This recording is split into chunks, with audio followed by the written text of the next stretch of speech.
Bonjour tout le monde, bienvenue à Radio B52, votre bombardier. Tout le monde est assis, on roule sa piste, on grimpe ça en haut et on s'apprête à aller au-dessus de la ville de Boston. Vous savez qu'il y a une couple de jours, il y a un ami Jeremy Jacobs, ou Jacobs probablement, parce que c'est un Américain qui est propriétaire des Bruins, ou des Bruins, ou des Bruins, ou des Bruins de Boston. Puis il paraît qu'il faut dire les Bruins. Écoutez, on n'est pas des linguistes, on s'en fout, là, mais il faudrait que les gars à la radio fassent attention, parce que des fois, ça fait un petit peu bizarre, là. Ça fait un petit peu, OK?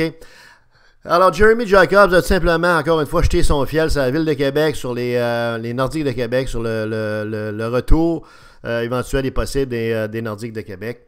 Comme vous le savez, ici à B52, ça fait déjà longtemps qu'on a fait notre lit là-dessus, qu'on vous a fait plusieurs podcasts vous expliquant pourquoi, malheureusement, les Nordiques de Québec ne renaîtront pas et la Ligue nationale ne reviendra jamais à Québec. On l'a expliqué. C'est avec regret, avec dépit et avec grande tristesse parce qu'on a connu, même si on était jeunes, les Nordiques lorsqu'ils étaient dans la Ligue nationale et ça aurait été plaisant avec le bel amphithéâtre qu'on a actuellement qu'il y ait un retour des Nordiques. Mais aussi bien ne pas rêver en couleur. On est pragmatique, pratico-pratique ici, là. OK, mais avant de dire où il faudrait aller, on va tout simplement revenir sur les commentaires, encore une fois, de ce vieux bonhomme-là, de Jeremy Jacobs, des Bruins de Boston.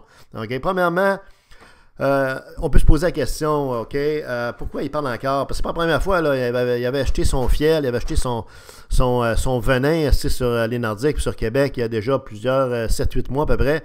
Puis là, il donne un autre petit shot, comprends-tu? C'est comme s'il y avait toujours une petite chopine de merde à nous crisser sur la tête de temps en temps. Mais c'est pas un hasard, dites-vous, hein? C'est très simple. En fait, il fait juste vous dire ce que Gary Bettman pense, puisque les principaux joueurs autour de Gary Bettman, qui sont influents autour de Bettman, pensent. OK? Et c'est probablement télécommandé par la Ligue nationale, par Gary Bettman, par le bureau de Slinky Bettman. OK, petit bonhomme qui shake la tête, là. OK? Fait que dites-vous que quand Jacobs parle, comme il a parlé de la ville de Québec et des Nordiques de Québec, c'est comme si c'était le Slinky Bettman qui parlait. C'est la même chose. Ces gars-là couchent dans le même lit, c'est deux petits potes. Bon, Jacobs, c'est un vieux fou. OK? On voit que c'est un gars qui est complètement débranché. C'est le genre d'Américain qui n'a jamais traversé au Canada, probablement. OK? Vous voyez un peu l'idée, là. Que vous soyez n'importe quel pays, on le dit avec respect, là, mais quand vous n'avez jamais sorti de votre ville, votre pays, pour aller voir d'autres pays, c'est difficile de commenter les choses d'ailleurs, n'est-ce pas? Donc, il devrait se garder une réserve par rapport à ça, parce que manifestement, il ne connaît pas la ville de Québec parler comme il parle. OK? Vous savez, les Bruins de Boston aussi, là. OK? On a fait une petite recherche rapide, là. Les Bruins de Boston, saviez-vous ça? Que ça, c'est une des plus vieilles concessions. C'est parmi les premières concessions de la Ligue nationale de hockey, tu sais, avec la Canadienne de Montréal, avec New York, Détroit, il y en avait juste 6 clubs. Il y a même eu à Québec, je pense, les Bulldogs.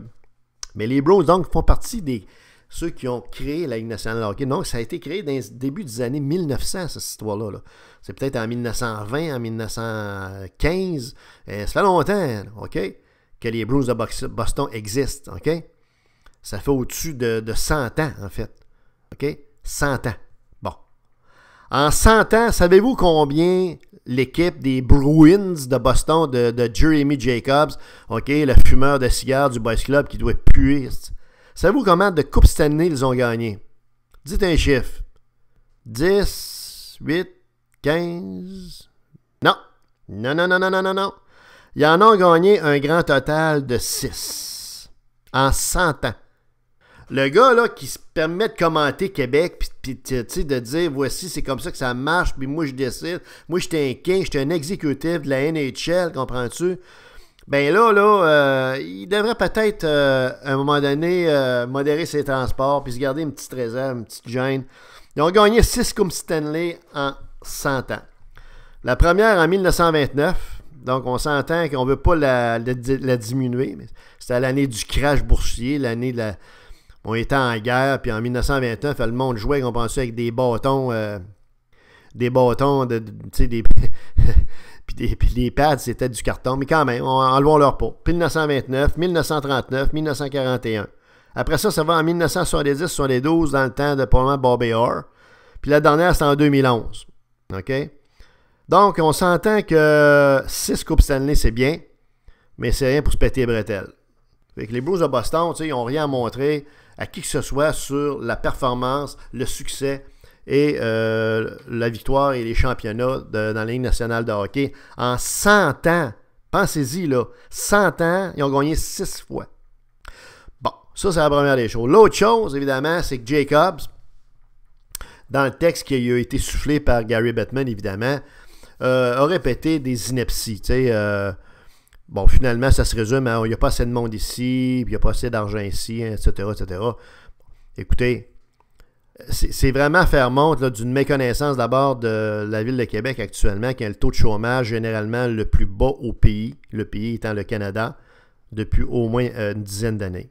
Donc, les gens travaillent ici. C'est sûr qu'il n'y a pas de tour, il n'y a pas de building, on prend-tu de 25, puis 40, puis 100 étages comme à New York, mais les gens travaillent, il y a de la PME, il y a du gouvernement, il y a un mix de tout ça. Donc, les gens travaillent, puis ils ont assez d'argent dans leur poche pour être capable d'aller voir un paquet d'affaires. Bon, ça, c'est la première des choses. L'autre chose, donc, mais lui, il ne le sait pas, là. Comprenez, là? Imaginez-vous un redneck américain, comprends-tu, qui a des freckles partout dans la face, là, des taches brunes, puis qui fume le cigare à journée longue, comprends-tu, le bio dans la gueule, il a de la misère à s'ouvrir la gueule quand il parle, là. OK? Bon, c'est à ça qu'on a affaire quand on parle de ce bonhomme-là, là, Jérémy. D'abord, s'appeler Jérémy, ça dit tout.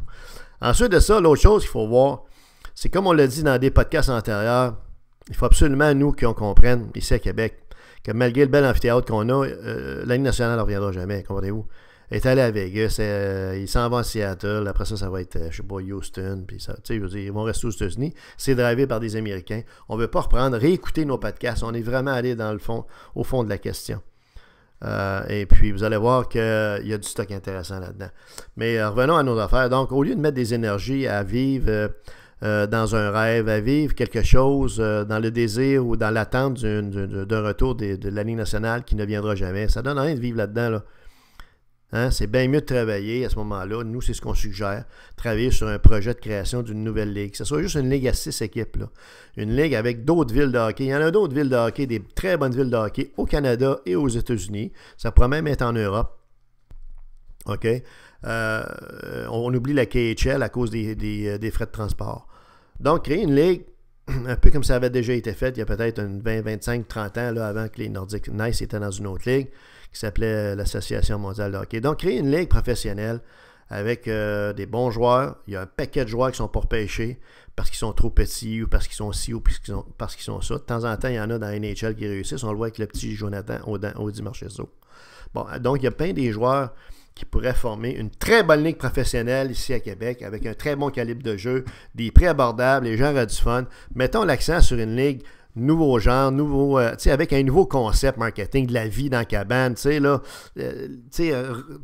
produit de la Ligue nationale est un produit essoufflé, édulcoré, ils ont beau mettre des ballons puis des gros requins qui descendent en plastique sur la glace, le produit est essoufflé, il y aurait moyen de faire une ligue avec un produit qui est vraiment là, au goût du jour, qui va chercher les jeunes aussi, puis avec la bonne musique, comprends-tu, là, ça crache, comprends-tu, là, pas Valderie, Valdera, puis la nana, goodbye, là, faisons quelque chose d'autre chose que des cloches puis des trompettes. Donc, mettons l'accent sur un nouveau projet, ça serait intéressant. S'il y a des hommes d'affaires, un groupe d'hommes d'affaires ou de corporations, je suis certain que ça connaîtrait beaucoup de succès. Pour ce qui est de Jérémy Jacob, mais c'est un pauvre type.